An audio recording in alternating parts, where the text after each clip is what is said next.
बिस्मिल्लाहिर्रहमानिर्रहीम। स्टूडेंट्स, इससे पहले हमने सेंट्रीफ्यूगेशन तक देखा, होमोजेनाइजेशन और सेंट्रीफ्यूगेशन के बाद हमने plant cell, animal cell, prokaryotic cell, ये टाइप्स और वैरायटीज़ पढ़ी। आज हम देखते हैं कि जो मॉडर्न यूकैरियोटिक सेल्स हैं, जो एनिमल और प्लांट सेल्स हैं, उनमें किस तरह का स्ट्रक्चर है और कितना फ़र्क है और क्या चीज़ें उनमें मुश्तरक हैं। तो एक जनरल इंट्रोडक्शन है, फिर डिटेल्ड हम सेल के पार्ट्स जो हैं, ऑर्गेनेल सेल के हिस्से, वो डिटेल से पढ़ेंगे। तो इस टॉपिक में एक जनरल इंट्रोडक्शन है। यहाँ पर आपको एक जनरलाइज्ड सेल नजर आ रहा है। इस हाफ में ये एक प्लांट सेल है और इस हाफ में ये एनिमल सेल है। अब आप देखिए जनरलाइज्ड डायग्राम में आपको ये एक अंदाजा हो जाएगा कि बुनियादी तौर पे बहुत सारी बातों में सेल, यूकैरियोटिक सेल, वो बहुत सिमिलर हैं, एक से होते हैं। अब क्या फर्क है देखते हैं कि हम इस हाफ में आते हैं तो देखते हैं कि प्लांट सेल के कंपोनेंट्स क्या हैं। कि वो आपको बता रहा है कि पेरोक्सिसोम है प्लांट सेल में, ठीक है जी। माइटोकॉन्ड्रिया आपको दिखा रहा है, गोल्जी कॉम्प्लेक्स आपको दिखा रहा है, और जाहिर है कि ये गोल्जी कॉम्प्लेक्स जो है वो एनिमल सेल में भी नजर आ रहा है। माइक्रोफिलामेंट्स हैं प्लांट सेल्स में, वैक्यूल, सिंगल लार्ज वैक्यूल है, क्लोरोप्लास्ट है, साइटोप्लाज्म दिखाया गया है न्यूक्लियस और सेल मेम्ब्रेन के दरमियान, रिबोसोम्स हैं, स्मूथ एंडोप्लाज्मिक रेटिकुलम है प्लांट सेल के अंदर, रफ एंडोप्लाज्मिक रेटिकुलम जिन पे राइबोसोम के दानेदार सूरत में राइबोसोम लगा हुआ नजर आ रहा है, और प्लाज्मा मेम्ब्रेन, ये जो येलो कलर्ड है ये प्लाज्मा मेम्ब्रेन है, ये हर सेल में पाई जाती है। ये ग्रीन जो इस तरफ का ये पोर्शन है प्लांट सेल का, ये सेल वॉल है। ये ग्रीन दिखाई गई है सेल वॉल, आप देखें ये एनिमल सेल में नहीं दिखाई गई। फिर न्यूक्लियस है और न्यूक्लियस के अंदर न्यूक्लियोलस नजर आ रहा है। दूसरी तरफ अगर हम आ जाएं एनिमल सेल में अगर देखें तो देखिए कि फ्लैजेलम है। अमूमन एनिमल सेल जो मोटाइल होते हैं फ्लैजेला की वजह से मूवमेंट करते हैं। न्यूक्लियस है, प्लांट सेल में भी बताया गया, न्यूक्लियोलस प्लांट सेल में भी मौजूद है, गोल्जी कॉम्प्लेक्स प्लांट सेल में भी मौजूद है, साइटोप्लाज्म प्लांट सेल में भी है, ठीक है। कुछ बेसल बॉडीज हैं जो प्लांट सेल के अंदर बहुत कम पाई जाती हैं। इनका काम जो है मूवमेंट में है, फ्लैजेला की मूवमेंट में ये किरदार अदा करते हैं। लाइसोसोम, ठीक है जी, ये ब्रेक डाउन करने वाली बॉडीज ये प्लांट सेल में नहीं पाई जाती, बहुत कम, कभी एक बार कहीं हो तो, अगर अदरवाइज कहा जाता है कि लाइसोसोम जो है ये प्लांट सेल ऑर्गेनेल नहीं है।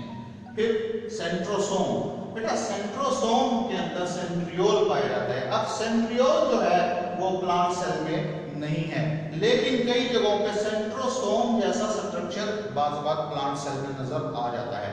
सेंट्रोसोम एमॉर्फस, एक गैर डिफाइंड शक्ल वाली एक बॉडी है, उसके अंदर ट्यूबुलिन प्रोटीन वाली जो नालियां होती हैं वो सेंट्रियोल कहलाती हैं। सेंट्रियोल जो है वो एनिमल सेल में है, प्लांट सेल में नहीं है।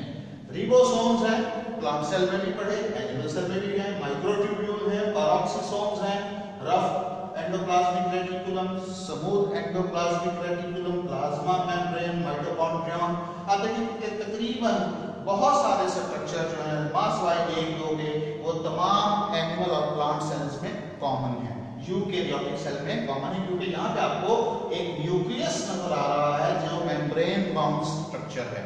ऑर्गेनेल की डेफिनेशन ही यही है कि वो मेम्ब्रेन बाउंड स्ट्रक्चर है। एक और मैं आपको यहाँ पर बात बता दूं स्टूडेंट्स कि जो रिबोसोम या राइबोसोम है इसको बाज़ बात हम ऑर्गेनेली में शुमार नहीं करते क्योंकि ये मेम्ब्रेन बाउंड नहीं होता, ठीक है। तो अब यहाँ पे एक बहुत इंपॉर्टेंट क्वेश्चन आ जाता है कि वो ऑर्गेनेल्स जो एनिमल सेल में नहीं पाए जाते, वो ऑर्गेनेल्स जो प्लांट सेल में नहीं पाए जाते। तो यहाँ पर अगर आप देखें कि organelles not found in animal cells, plastids, chloroplast वगैरह नहीं है एनिमल सेल में। एनिमल सेल में कई छोटे वैक्यूल हो सकते हैं जहां पे पानी की स्टोरेज का काम अमूमन नहीं लिया जाता। पौधों के सेल में एक बड़ा लार्ज वैक्यूल होता है जो जिसका ज्यादातर काम सिर्फ वाटर ही स्टोर करना है। सेल वॉल एनिमल सेल में नहीं है। ग्लाइऑक्सिसोम एनिमल सेल में बहुत कम या नहीं पाए जाते तकरीबन। ऑर्गेनेलिस जो प्लांट सेल में नहीं पाए जाते, तो बेटा लाइसोसोम अमूमन प्लांट सेल्स में नहीं होते। सेंट्रियोल्स नहीं होते, मैंने भी आपको बताया था कि सेंट्रोसोम पास प्लांट सेल्स में नजर आ रहे होते हैं, लेकिन उसमें सेंट्रियोल नहीं होगा। सीलिया अमूमन प्लांट सेल्स में नहीं होते, स्मॉल प्रोजेक्शंस हैं, ये भी मूवमेंट और रिप्रोडक्शन के काम आती हैं। हाँ, यहाँ देखें कि कुछ प्लांट अपने ऐसे स्पर्म्स पैदा करते हैं जिनमें फ्लैजेला मौजूद हो सकता है मूवमेंट के लिए। लोअर प्लांट्स में स्पर्म्स जो हैं वो फ्लैजेलेटेड हो सकते हैं क्योंकि उन्होंने मूव करना है। तो यहाँ पर हमारा टॉपिक जो है एनिमल और प्लांट सेल की एक जनरलाइज स्टडी का ये कंप्लीट होता है। इसका कंपैरिजन बहुत इंपॉर्टेंट टॉपिक है कि एनिमल और प्लांट सेल में क्या कंपैरिजन किया जाए, तो क्या चीज़ें सिमिलर हैं, क्या चीज़ें डिफरेंट हैं। तो उसमें आपको दोनों की डायग्राम बनानी है, दोनों के ऑर्गेनेलिस अलग अलग देते हैं, वो हम इंशाल्लाह आपको नेक्स्ट लेक्चर में बताएंगे। जी स्टूडेंट्स, तो अब देखते हैं कि सेल के कंपोनेंट्स को शुरू करते हैं, पढ़ना शुरू करते हैं। देखते हैं आपके सिलेबस में सबसे पहले बताई गई है सेल मेम्ब्रेन। इसको प्लाज्मा मेम्ब्रेन, प्लाज्मा लेमा भी कहते हैं। सेल मेम्ब्रेन एनिमल सेल में सबसे बाहर प्रोटेक्टिव लेयर है। प्लांट्स के सेल में, बैक्टीरिया फंजाई के सेल में सेल वॉल के बाद सेल मेम्ब्रेन पड़ी होती है। तो बहुत इंपॉर्टेंट टॉपिक है, पूरा आ जाए तो एक लॉन्ग क्वेश्चन है, वगरना इसके अंदर से खुद बेतहाशा शॉर्ट क्वेश्चंस और एमसीक्यूज भी बनते हैं।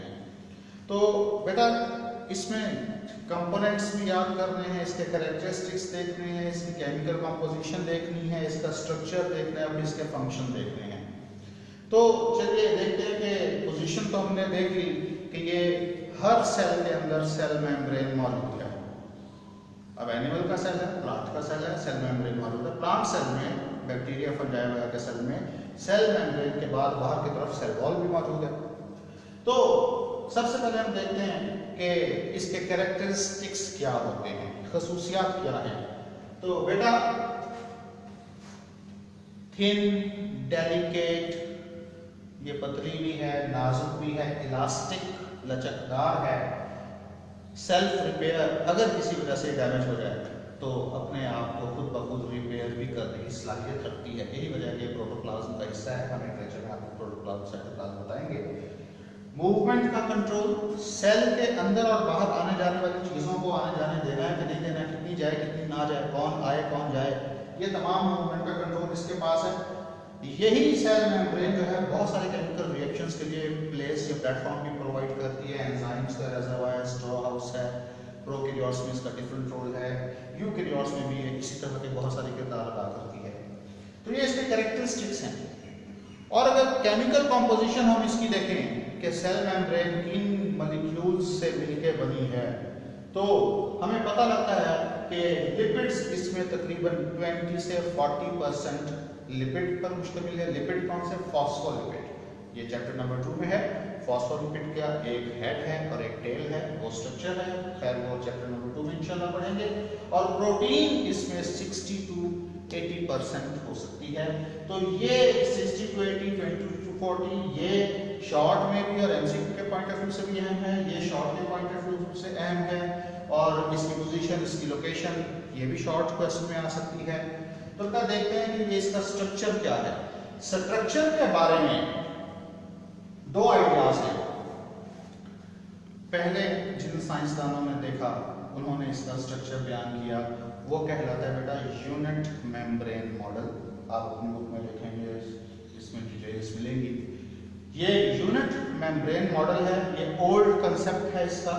अगर हम इस मॉडल को देखते हैं तो पता लगता है कि फॉस्फोलिपिड की बाइलेयर, दो तहें हैं, फॉस्फोलिपिड की दो तहें हैं जो सैंडविच्ड है, यानी सैंडविच्ड दरमियान में फंसी हुई हैं प्रोटीन्स के, यानी ऊपर नीचे ग्लोबुलर प्रोटीन है और दरमियान में दो लेयर्स जो हैं वो फॉस्फोलिपिड की हैं।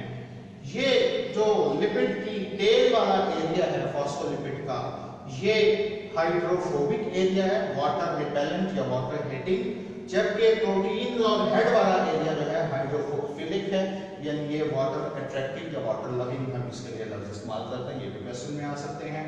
तो ये एक स्टेबल स्ट्रक्चर है और इसको हम यूनिट मेम्ब्रेन मॉडल कहते हैं। ये ओल्ड जो है वर्जन है इसके मॉडल का कि ये शायद इस तरह से होती है। तो बाद में जब इलेक्ट्रॉन माइक्रोस्कोपी आई, माइक्रोस्कोप ने तरक्की की, तो पता लगा कि नहीं, नया मॉडल जो है, नया नजरिया जो दिया गया, जो आज एक्सेप्टेबल है, देखा भी गया है इसके इलेक्ट्रॉन माइक्रोस्कोप में, वो मॉडल कहलाता है फ्लूइड मोज़ेक मॉडल। फ्लूइड यानी ना ये पूरी तरह से पानी है, लिक्विड है, ना ये ठोस है, ये जेल की तरह की है। मोज़ेक कोई चीज बिखरी हुई हो, डिजाइनदार हो, मोज़ेक कहते हैं। तो ये फ्लूइड मोज़ेक मॉडल है। हम अमूमन इसको बच्चों को समझाने के लिए कहते हैं fruit cake model. Cake fruit cake है, इर्द गिर्द केक है, दरमियान में मिठाई धंसी होती है। तो इसमें क्या है कि फ्लूइड मोज़ेक मॉडल ये बताता है कि फॉस्फोलिपिड की बाइलेयर्स तो वही हैं जैसे इधर है, वही बाइलेयर है फॉस्फोलिपिड की, दो तहें हैं। इनमें कई जगहों पर, बहुत ज्यादा जगहों पर प्रोटीन्स एम्बेडेड हैं, धंसी हुई हैं। प्रोटीन्स एम्बेडेड हैं, धंसी हुई हैं। जो बिल्कुल धंसी हुई है प्रोटीन इंटीग्रल प्रोटीन कहलाती है, और जो किनारों पर मौजूद हो, यहाँ पर ये पेरिफेरल प्रोटीन कहलाती है। इंटीग्रल प्रोटीन स्ट्रक्चर में बहुत अहम किरदार अदा करती है, पोर्स की सूरत में, चैनल की सूरत में, पंप्स की सूरत में काम करती है, आने जाने का मॉलिक्यूल्स के सेल के अंदर या बाहर आने जाने के रास्ते के तौर पर भी काम करती है। पेरिफेरल प्रोटीन बहुत से एंजाइम और केमिकल रिएक्शंस के तौर पर भी काम अपना सरंजाम देते हैं। इसके अलावा यही प्रोटीन्स ही हैं जो किसी भी चीज को, जैसे वायरस वगैरह की अटैचमेंट, रिकॉग्निशन, पहचान के तौर पर भी काम करती है। यही प्रोटीन्स जो हैं जो रास्ता भी फराहम करती हैं किसी भी चीज को सेल के अंदर जाने या बाहर आने जाने के लिए। तो जो हमने आगे हम बढ़ेंगे, जैसे आजकल वायरस का दौर है, कोविड-19 डिजीज वो देखते हैं हम, तो उसमें प्रोटीन, स्पाइक प्रोटीन की जो मैचिंग है वो यहाँ पर डिपेंड करती है कि जिस सेल की मेम्ब्रेन से वो मैच करके उसके अंदर वो घुस सकते हैं और उसी के ऊपर वो पैरासाइट हो सकता है, वायरस। बहरहाल ये एक्स्ट्रा टॉपिक मैंने आपको बता दिया। तो अब ये स्ट्रक्चर देखते हैं। कई जगहों पे साइटोस्केलेटन के फाइबर्स आ रहे हैं, प्रोटीन के फाइबर्स आ रहे हैं, ठीक है, कि जो इसको स्टेबल रखते हैं। अच्छा, कई जगहों पर प्रोटीन्स के साथ कार्बोहाइड्रेट लगे हों तो वो फिर ग्लाइकोप्रोटीन्स कहलाएंगे। कई जगहों पर लिपिड्स में रिच कोलेस्ट्रॉल मॉलिक्यूल लगे होते हैं, वो कोलेस्ट्रॉल जो है सेल मेम्ब्रेन को स्टेबल रखता है, इसकी मैनेजमेंट और स्टेबिलिटी के लिए बहुत अहम किरदार अदा करता है। कई जगहों पर लिपिड्स के साथ कार्बोहाइड्रेट लगे हुए हों तो वो फिर ग्लाइकोलिपिड कहलाते हैं, ठीक है। तो ये इसी तरह का इसका स्ट्रक्चर बनाना है जिसमें लिपिड, बाइलेयर और प्रोटीन्स। और बेटा एक और बात देख लें कि जो प्रोटीन्स हैं ये यहाँ पर फिक्स नहीं रहती। यहाँ पर हमें पता लगा प्रोटीन फिक्स है, नहीं, ओल्ड मॉडल के मुताबिक प्रोटीन फिक्स है। न्यू मॉडल में इसको देखा भी गया इलेक्ट्रॉन माइक्रोस्कोपी में कि ये रोटेट करके अपनी जगह बदलती भी रहती हैं। आप अगले चैप्टर्स में भी ये पढ़ेंगे, इन्हीं प्रोटीन्स का रोल है। तो इसीलिए इसकी नीम माया हालत की वजह से फ्लूइड मोज़ेक मॉडल कहा जाता है। मोज़ेक में हम प्रोटीन्स को कहते हैं कि बिखरे हुए प्रोटीन लगे हुए हैं लिपिड की बाइलेयर के अंदर। तो बेटा यहाँ पे हमारी एक टॉपिक जो है सेल मेम्ब्रेन का इंट्रोडक्शन, उसकी position, location, importance, chemical composition और उसके कैरेक्टरिस्टिक्स यहाँ पर होते हैं कंप्लीट। अब हम देखते हैं कि इसका काम क्या है, फंक्शंस ऑफ सेल मेम्ब्रेन।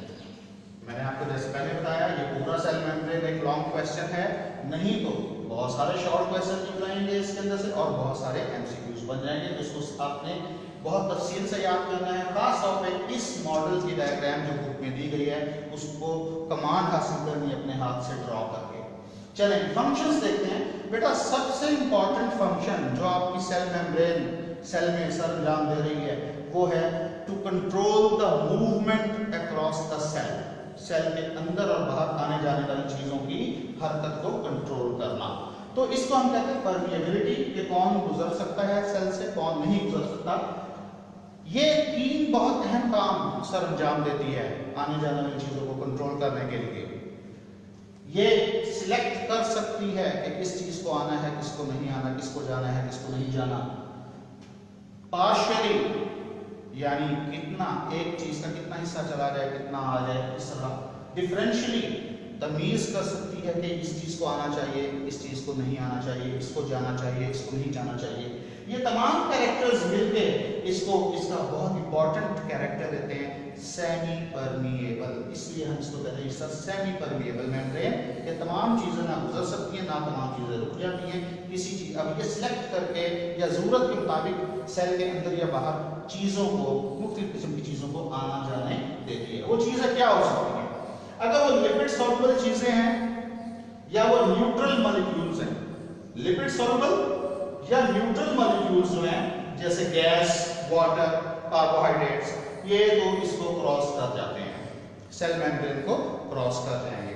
लेकिन जो चार्ज पार्टिकल हैं, सोडियम, पोटेशियम और कुछ मॉलिक्यूल्स ऐसे जो इसके अंदर से नहीं गुजर सकते, वो सेल के अंदर या बाहर आने जाने के लिए इन प्रोटीन्स को इस्तेमाल करेंगे। इसलिए इन प्रोटीन्स को हम चैनल का नाम भी देते हैं।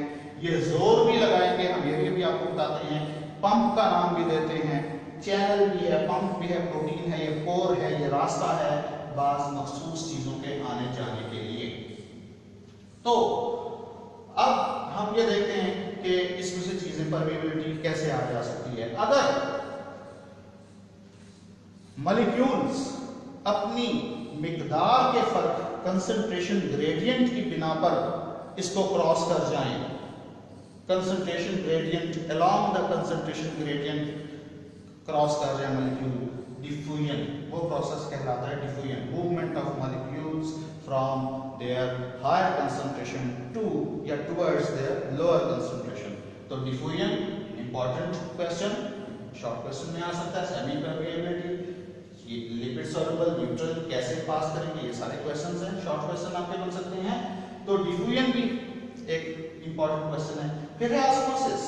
ऑस्मोसिस मूवमेंट ऑफ फ्लूइड या water molecule from higher concentration या ज्यादा मिकदार से कम मिकदार की तरफ through a semi permeable membrane. यानी अगर इसमें से मायात गुजर रहा है, पानी गुजर रहा है, तो ऑस्मोसिस भी कर रही है, डिफ्यूजन भी हो रही है, ऑस्मोसिस भी हो रही है। और डिफ्यूजन और ऑस्मोसिस में एक चीज है कि मूवमेंट ऑफ मॉलिक्यूल ज्यादा मिकदार से कम मिकदार की तरफ है, यानी हाई कंसंट्रेशन ग्रेडियंट से लोअर कंसंट्रेशन ग्रेडियंट या अलोंग द ग्रेडियंट मूवमेंट है। एक्टिव ट्रांसपोर्ट भी यही सेल मेम्ब्रेन करती है। इस तरह कि फर्ज करें कि सोडियम या पोटेशियम गुजर रहे हैं और अब सोडियम अंदर बहुत ज्यादा हो गया सेल के, लेकिन अभी भी सेल को जरूरत है। बाहर सोडियम कम है, अंदर सोडियम ज्यादा है, लेकिन अभी भी सेल को सोडियम चाहिए। अब डिफ्यूजन ऑस्मोसिस तो नहीं हो रही ना, तो अब ये प्रोटीन्स उस सोडियम को पकड़ेंगी, एनर्जी एटीपी यूज करेंगी और सेल के अंदर खींच लेंगी against the concentration gradient. This is called active transport. तो बेटा एक्टिव ट्रांसपोर्ट बहुत इंपॉर्टेंट, ये तीनों क्वेश्चन बहुत इंपॉर्टेंट है। तो एक्टिव ट्रांसपोर्ट में movement of molecule against the gradient, यानी लो से हाई की तरफ प्रोटीन चैनल या मेम्ब्रेन की मदद से और एनर्जी का यूज होगा।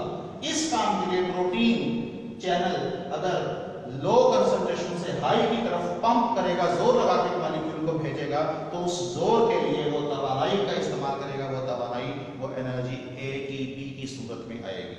तो ये तीन बातें जो हैं ये एक्टिव ट्रांसपोर्ट में आपने बयान करनी है, बहुत तफसील से इसको याद करना है और इसको बयान करना है।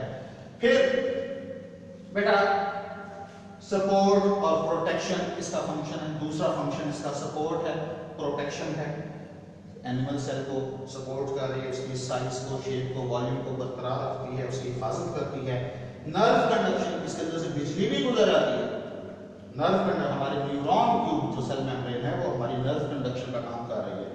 फिर बेटा एक और इसका फंक्शन जो खुद अपने अंदर कई सवालात रखता है, साइटोसिस, यानी सेल के अंदर चीजों का आना जाना। अगर सेल के अंदर कोई चीज चली गई, एंडोसाइटोसिस, सेल ने कोई चीज बाहर निकाल दी, एक्सोसाइटोसिस। एंडोसाइटोसिस सेल के अंदर जाना किसी चीज का, एक्सोसाइटोसिस सेल किसी चीज को बाहर निकाल दे, एक्सोसाइटोसिस। अगर अंदर जाने वाली चीज कोई ठोस है, कोई सॉलिड है, किसी पैरामीशियम में कोई बैक्टीरिया खा गया है, तो वो वैक्यूल की सूरत में अंदर जाके स्टोर हो जाता है और फिर फूड वैक्यूल बनता है और एक प्रोसेस शुरू होता है। अगर कोई सॉलिड चीज सेल के अंदर चली जाए, फेगोसाइटोसिस, सॉलिड चीज का सेल के अंदर जाना। अगर माया चीज अंदर जाए तो पीनो या पिनोसाइटोसिस यानी कोई माया चीज अंदर चली गई। सेल मेम्ब्रेन किसी भी चीज को अंदर ले जाने के लिए ऐसे उस चीज के गिर जाएगी और एक वैक्यूल की सूरत में वो चीज सेल के अंदर, यूकैरियोटिक सेल के अंदर मेम्ब्रेन बाउंडेड एक वेसिकल, एक वैक्यूल की सूरत में सेल के अंदर वो चीज दाखिल हो जाएगी। तो ये साइटोसिस, एंडो, एक्सो, फेगो, पाइनो, ये वैक्यूल का बनना, ये भी बहुत इंपॉर्टेंट क्वेश्चंस हैं। ये पूरी line permeability, selectively, partially, differentially, semi permeable, lipid कैसे जाएगा, न्यूट्रल चीजें कैसे जाएंगी और चार्ज पार्टिकल्स कैसे जाएंगे, प्रोटीन चैनल क्या है, पंप क्या है, डिफ्यूजन, ऑस्मोसिस, एक्टिव ट्रांसपोर्ट, ये तमाम इसी सेल मेम्ब्रेन के टॉपिक के अंदर मौजूद इंपॉर्टेंट क्वेश्चंस हैं, शॉर्ट क्वेश्चंस हैं। फिर इसका नर्व कंडक्शन है, सपोर्ट है, साइटोसिस, तो ये पूरा एक लॉन्ग क्वेश्चन है, लेकिन बेतहाशा इसके अंदर शॉर्ट और एमसीक्यूज मौजूद हैं। तो इसको आपने डायग्राम्स पे जो डायग्राम दी गई हैं उसके ऊपर कमांड हासिल करनी है, फंक्शंस को तफसील से, और उन फंक्शंस के अंदर ये जितनी टर्म है, diffusion, osmosis, active transport, endo, exo, phago, pino, इन सब की डेफिनेशंस आपको याद करनी है। कोई क्वेश्चन हो तो आप मुझसे रब्ता कर सकते हैं, इंशाल्लाह आपको जवाब मिलेगा।